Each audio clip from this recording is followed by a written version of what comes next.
ফিলিপাইনের সেন্ট্রাল অঞ্চলে মঙ্গলবার ৩০ সেপ্টেম্বর এক ভয়াবহ ৬.৯ মাত্রার ভূমিকম্প আঘাত হানে। ভূমিকম্পের কেন্দ্র ছিল সেবু প্রদেশের কাছে, যার গভীরতা মাত্র ৫ কিলোমিটার। কম গভীরতার কারণে কম্পনটি ছিল অত্যন্ত ধ্বংসাত্মক। সরকারি তথ্য অনুযায়ী এখন পর্যন্ত কমপক্ষে ৬৯ জন নিহত হয়েছেন এবং শতাধিক মানুষ আহত। অনেক ভবন ও ঘরবাড়ি ধসে পড়েছে, সড়ক ভেঙে গেছে, বিদ্যুৎ ও যোগাযোগ ব্যবস্থা ভেঙে পড়েছে।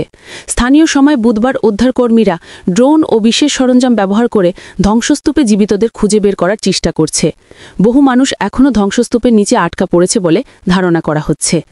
ফিলিপাইন সরকার স্থানীয় অনেক এলাকায় স্টেট অফ ক্যালামিটি ঘোষণা করা হয়েছে, যাতে দ্রুত ত্রাণ ও পুনর্বাসনের ব্যবস্থা করা যায়।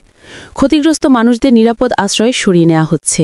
বিশ্বজুড়ে বিভিন্ন দেশ ইতিমধ্যেই ফিলিপাইনের জন্য সহমর্মিতা প্রকাশ করেছে এবং সাহায্যের আশ্বাস দিয়েছে।